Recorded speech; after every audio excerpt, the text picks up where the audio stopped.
ఆమేన్. Praise lord అమ్ములు. Praise lord అక్కి. ఎలాగున్నావు అమ్ములు? చాలా బాధగా ఉందక్కి. ఏమైందమ్ము? ఎందుకు?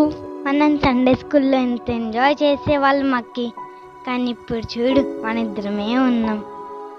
అవునమ్ము, కరెక్టే. కానీ అక్కి నీకొకటి గుర్తుందా?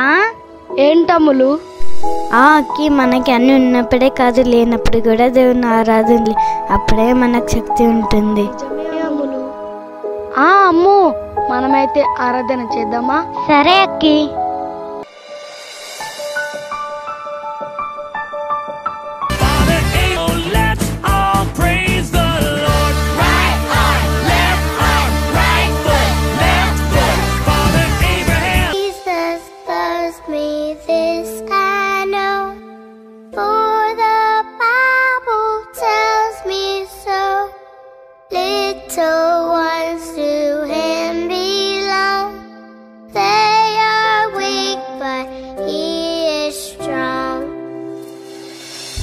చాలా హ్యాపీగా ఉందమ్ము ఆరాధిస్తుంటే.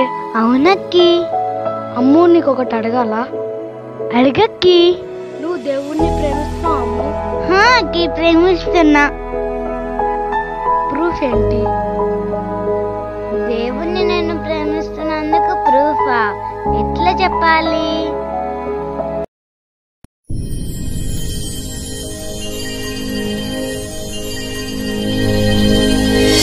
అక్క. ఏంటమ్ములు, ఇక్కడేం చేస్తున్నారు మీరు? ఒకసారి ట్రా అక్క. ఒక్క నిమిషం అమ్ములు, ఇప్పుడే వస్తా.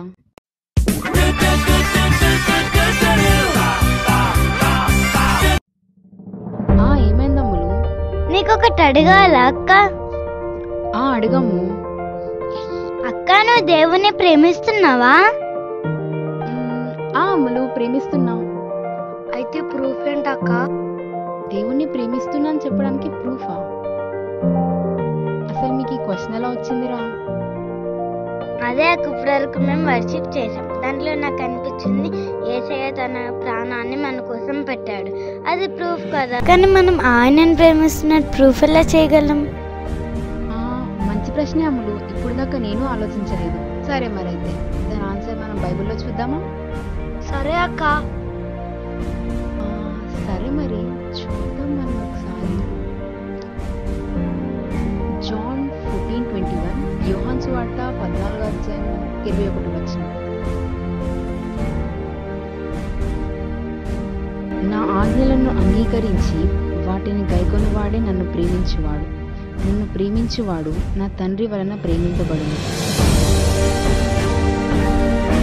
ఇప్పుడు అర్థమైందా పిల్లలు? మనం దేవుణ్ణి ప్రేమిస్తున్నామని చెప్పడానికి ప్రూఫ్ ఏంటో తెలుసా? మనం దేవుడి మాట విని ఆ మాట ప్రకారం నడుచుకున్నాం అనుకో, అదే ఒక పెద్ద ప్రూఫ్. అంటే ఎలాగక్క?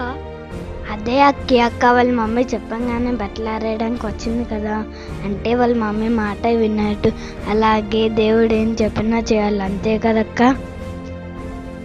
బాగా చెప్పా అమ్ములు, అంతే. మనం యేసయ్య చెప్పింది వినాలి.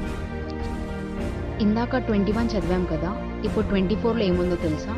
మనం ఆయన మాట వినకపోతే ఆయన ప్రేమించినట్టే కాదు. యేసయ్య మనకి ఏం చెప్పాడు? మనం ఆయన మాట వినాలి, బైబిల్ చదవాలి, ప్రార్థన చేసుకోవాలి. ఇప్పుడు దాకా బైబిల్ చదివాం కదా, ఇప్పుడు ప్రార్థన చేసుకుందాం. సరే అక్క, మనం యేసయ్య చెప్పింది చేద్దాం.